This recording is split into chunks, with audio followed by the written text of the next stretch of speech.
Amis motards, bonjour. On se retrouve aujourd'hui pour une vidéo dans l'atelier, une vidéo à caractère un petit peu technique, puisque elle va être consacrée au changement du pot d'échappement de la 1290. Voilà, ce pot d'échappement d'origine, ma foi, il est pas bon esthétiquement, chacun son idée. Moi, il me choque pas plus que ça, il est pas vilain. Il est très discret sur la sonorité, c'est un Euro 5. Voilà, et puis surtout, je pense qu'il est vraiment très lourd et qu'il y a matière de gagner facilement 3 bons kilos. Donc j'ai acheté un échappement Winx, comme j'avais sur ma 790 ou sur la 890, et je vais le monter. Et ensuite, on verra la différence de poids, la différence de son et la différence esthétique. Voilà, allez, au boulot, et on se retrouve. Avant de démonter le pot qui est en place, on va faire un sérieux unboxing parce que on sait jamais, imaginons qu'il soit gouré dans la pièce. Je vais peut-être pas commencer par tout démonter.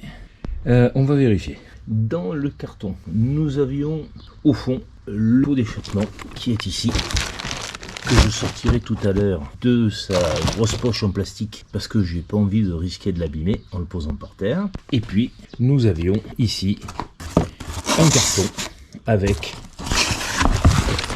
de l'accastillage et le t-shirt classique de Winx Exhaust. Et là dans la boîte on a tout, on a la chicane, le DB Killer, on a les pièces en carbone qui en général sont de très bonne qualité chez Winx. Donc maintenant je vais pouvoir démonter le pot d'origine, le pot stock. Voilà, donc le démontage passe par le retrait de la protection ici. Voilà, et maintenant on va démonter. Il va y avoir ça à défaire, évidemment la fixation ici. Allez, au boulot. Donc là j'ai défait le gros collier là qui tenait l'échappement, je l'ai retiré d'ici et voilà, il est fixé, il est emboîté sur cette pièce là. Vous voyez, il y a un filtre là, ça c'est partie du catalyseur. Les modèles à partir de 2021, l'échappement est complètement différent. Vous voyez là, c'est pas une taille standard. Cette partie là fait partie du catalyseur. Il y a une sonde lambda ici.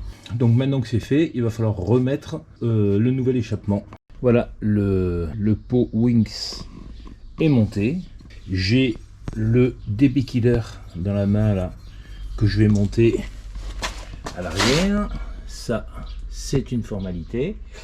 À souligner peut-être, voilà, la petite notice en 4 pages, super bien faite. Donc ça a été une formalité de monter le pot.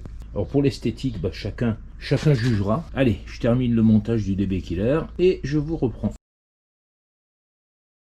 Voilà le verdict de la balance, 6,3 kg. Et voilà, maintenant la même chose avec le pot Winx. Donc voilà, là, sur une balance pas tout à fait la même, on est à 2,7 kg. De tous les pots disponibles sur le marché, c'est le gain de poids le plus important.